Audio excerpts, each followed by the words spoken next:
Today I want to make a video talking about my 2026 goals and what happened in 2025, and I've kind of been putting off making this video just because I really feel like last year I let myself down, and with that I kind of lost a little bit of trust in myself. And so the idea, it even took me a while to make goals, so the idea of making a video of what my goals were for 2026 and what happened in 2025 wasn't so much the 2025 that was the problem. It was more about making the plans for 2026. I was kind of like, well, here we go again, here's another bunch of plans that you're not going to stick to. Because if you've watched my channel, you've seen there's probably a few videos where I'm like, what I want to do in the next 6 months, or trying to track every week, and I've not kept up with it. And because of that, I kind of lost trust in myself, and so I need to get that back again. So I had a real look, and this isn't me being down, this is not like a depressing post, despite what my podcast author likes to say I'm being mopey. I'm not mopey. I'm one of those people that's kind of pragmatic. I like to look at a problem and see what is actually going on. I want the honesty, because that's the only way I'm going to be able to fix or make changes to see what the problem is. So last year I wanted to achieve writing 1 million words, publishing 6 books, being consistent on social media. There was loads of different things I wanted to do. Yeah, and I pretty much did not achieve most of those. Spoiler alert. The 1 million words, I got to over 700,000 words, which is still fantastic. But those 700,000 words were obviously not on one project, but you would think that I would at least have 7 books to be able to publish from that, and I didn't. I got into a place last year where I was consuming a lot of social media, and I was seeing a lot of what other people are doing, and I was kind of getting new story ideas. And so what I would do is I would write 10,000 words in a new story, and then my brain would kick in and be like, you're not supposed to be writing this, you're supposed to be working on this book you were working on before. So I'd put that down, go back to my book, write another few thousand words, and then new shiny idea came, and it was just a cycle. So yeah, I wrote over 700,000 words last year, but I did not move really the needle any forward with my number of books published. I published 2 books last year. I think I finished 4. I published 2 brand new books last year, which is obviously not the 6. The other 2 that I actually finished were kind of just short novels, about 50,000 words.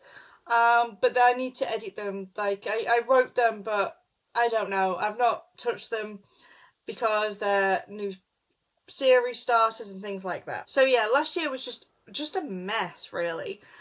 So I didn't get my 6 publications out. I got 2 brand new books out. I did put a German translation book out, but I actually took it down because I wasn't happy with the feedback I was getting. I also have audiobooks in production, but they've not been released yet. So there was things going, but not the way I wanted them to go. There was a lot of procrastination last year. There was just a lot of stuff going on, and I feel like at the end of every year, when I've reflected on the year before, I've been like, well, this year was crap, and I've just had this problem, and I've kind of got into a self-blame thing. But then when I look at it, I've had a lot going on, and it's calmed down so much now. But I probably just need to give myself a little bit of grace, and it's just been that phase of my life where personal life has impinged on my professional life, and I've just really struggled. And so just, kind of accepting that. And it wasn't that last year was a total failure. I started my TikTok shop. I had books. My books on TikTok shop were selling out every week. That was fantastic. That wasn't on the thing. I was consistent on my podcast with my co-host Rob Radcliffe. I am the co-host on the Indie Author Roadmap podcast.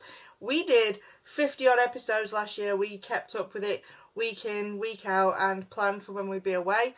I'm super proud of both of us for that, mostly me, because I showed up. So I did achieve things, but not all of what I wanted. So it's not all a disaster, because what that stuff has taught me is lessons that I can take into 2026. And like I said, I was really struggling to set goals. In the Christmas to New Year period, one of my favourite things to do is to sit down and to plan everything. I love to set my goals down, what I want to achieve. I love to daydream and get into this excited new year time as to what I'm going to do for the year. And this year I was really like, I don't want to do it because what's the point? I'm just not going to show up again. I'm not going to do it. And it was a place I needed to pull myself out of because I am very achiever focused. And so I was like, okay, what did I struggle with last year? Why did I struggle? And how can I get there? So maybe for myself, it was talking about strategy. So I'm kind of easing up on the goals. So my goals for next year are very, very simple. I have the write a million words. I always have that goal, but I've set like a good, better and really amazing goal. So 750,000 words is going to be my good goal. 850,000 words for the year is going to be the better goal. And then 1 million words is that I'm absolutely amazing, I smashed it goal. So there's the write the 1 million words. There is I want to publish 6 new books next year. Well, this year, because it's 2026 now. I actually have some of them on pre-order, so I have to publish them. My strategy is, first I had a look why. Why did I not publish the books I wanted to publish last year? And I think some of it is because it's the end of series books. And one, they're a little bit harder. So because life was busy, I think I was avoiding them too. I think I'm just, because I've been writing these series, I'm ready for fresh material. So I've kind of like had this cycle where I've been avoiding these books, writing fresh material, reminding myself I have to go back to those books. And it's just been a fight. And what I really need to do is just write those damn books and do not give myself permission to look or try anything else. Because once these are done, and it's not that I hate the books, it's just, when you've been writing a same series for so long, you are ready for fresh ideas. And, you know, I read a lot and I have so many ideas, but I need to make myself get back in the cycle that I used to have, which was write, publish, repeat. Write, publish, repeat. It works. I got the books out, I enjoyed the stories, I enjoyed the reader community around it. So my strategy for that is just no to myself. I cannot touch any new projects until I have done what I need to do. My other goal is to be consistent on YouTube. Now, previously I had that I wanted to monetize my YouTube channel, and I've taken that away from myself. That's going to be lovely. It's going to be there one day. That's the goal I want.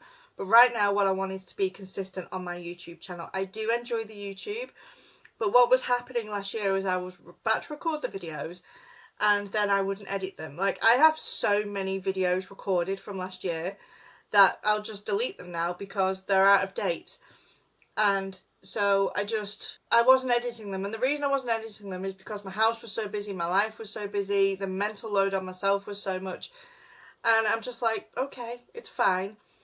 So it's record one video a week. And what I've actually done to make sure that I achieve that is I have scheduled that my video recording day will be Tuesday, which is today. Wednesday evening will be the evening that I edit it. So I actually have Wednesday, Thursday, and then I need to get it up by the weekend. That's my strategy. So it's breaking it down just into tasks and slotting it into my days. So I'm going to try and be consistent, but I'm not doing it with the target of being monetized, because that also had when I was making videos or kind of thinking of ideas, rather than just me coming on and recording what I want to talk about because it interests me, because I've got something to say, I was coming at it with the idea of, well, is that going to have a lot of views? Are people going to watch that? Is it going to be interesting?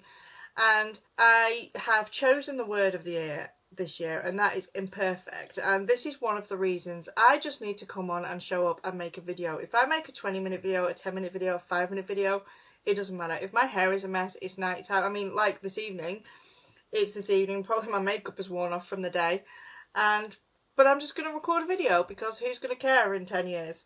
It won't matter. So there's that. And then I have little goals like I want to read 12 books a year. And I know 12 books doesn't sound a lot of books, but it's 1 book a month.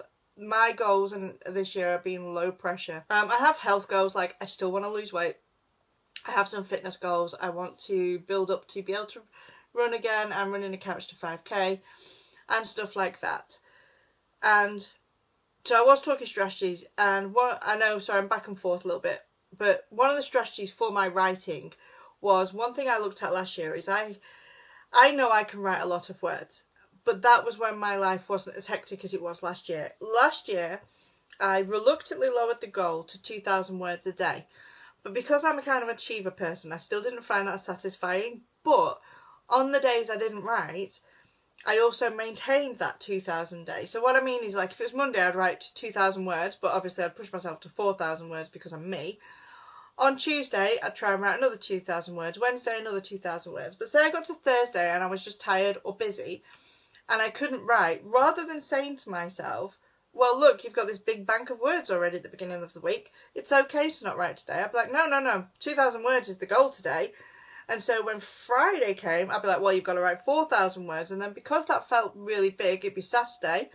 And I'd be like, you've got to write 6,000 words. And so missed days would add up.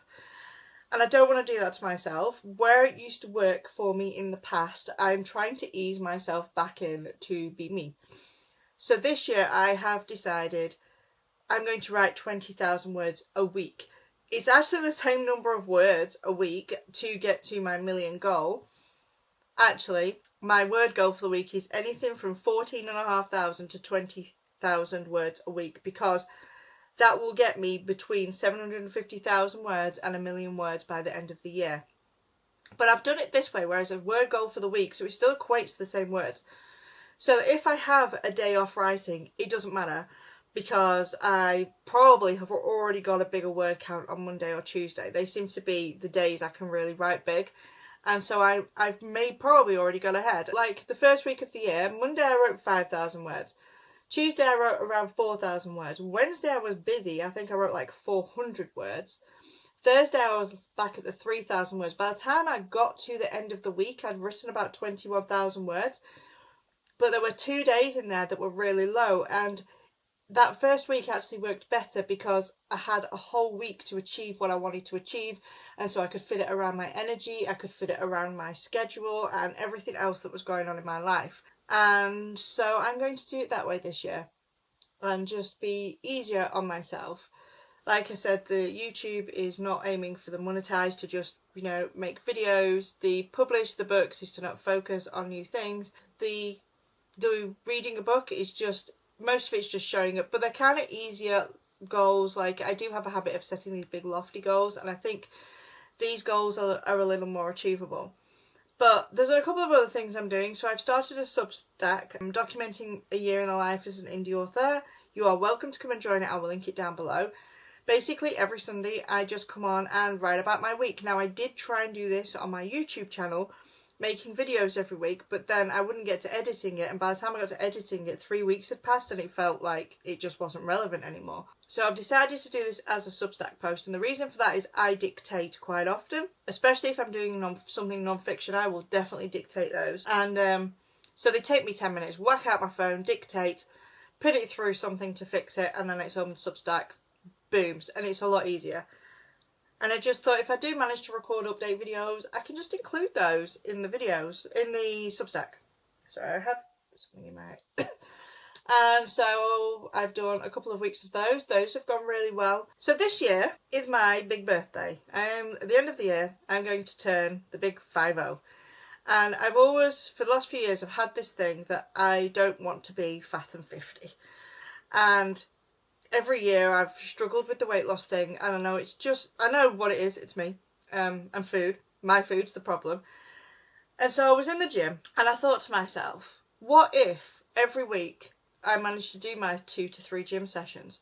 What if every week I managed to eat in a way that is healthy for my body? Like, what if I just did that every week?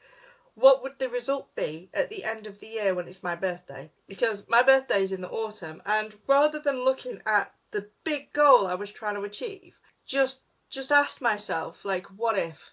What if I showed up every week at the gym, and what if between the food and the gym that I managed to lose £1 a week? £1 sounds pathetic and tiny and miles away from what I want to lose. But by the time I get to autumn, when it's my birthday, those pounds a week's gonna have added up. So it was with this idea of, in the rest of my thing, like, what if I just showed up for my writing every week and didn't put any pressure on it? What if I just showed up every morning and wrote? What if I just make videos on my YouTube and don't care whether they're going to be viewed by the wider world, whether it's got 5 views, 5,000 views, 500 views, 5 million views? What if I just showed up And it was with this mentality of, it could be that I will get to the end of 2026 and nothing's changed. I've not lost any weight, I'm no healthier, I've not published any books, I've not got a decent word count, I've not monetized my YouTube channel. But that's not likely to happen if I show up all the time for myself when I said I would do, in any way I can. So yeah, it's with that I am moving a bit into these goals with a what if attitude. What if I just try? What if I have a go? What if I just show up? And if I said I was going to write that morning and I'm really tired and I only managed 500 words, well, what if I just do those 500 words today instead of 2,000 words? It's fine. It's still, because the answer to that is I'll still be 500 words ahead, you know? So yeah, so that's how I'm kind of doing my goals for 2026. And I think some of this has come because last year I was watching a lot of, you know, 75 hard videos, change your life in 6 months videos, and I love those kind of things and I got inspired, but I just don't think it was the right time for me. So this year my word of the year is imperfect. I am just going to do all the things. I'm going to do them in a what if style. What if I make the video? What if I record my goals and set them and don't hit them this year? Well, it doesn't matter, you know, it's not the end of the world. So yeah, that's how I'm going into 2026. There's no pressure on myself. I think that's been the problem in the past. So yeah. Anyway, that's it really. I think of my 2025-26 goals and achievements, or not achievements as it were. My hair is really doing my head in, needs cutting. But yeah, I'm going to leave that there. Thank you for watching. If you have struggled last year like I did, or you have, you know, you have a strategy for yourself for next year, come and chat to me about it in the comments, because I love to know what other people are doing, and yeah, just share. But until then, I'm going to see you next time. Happy writing.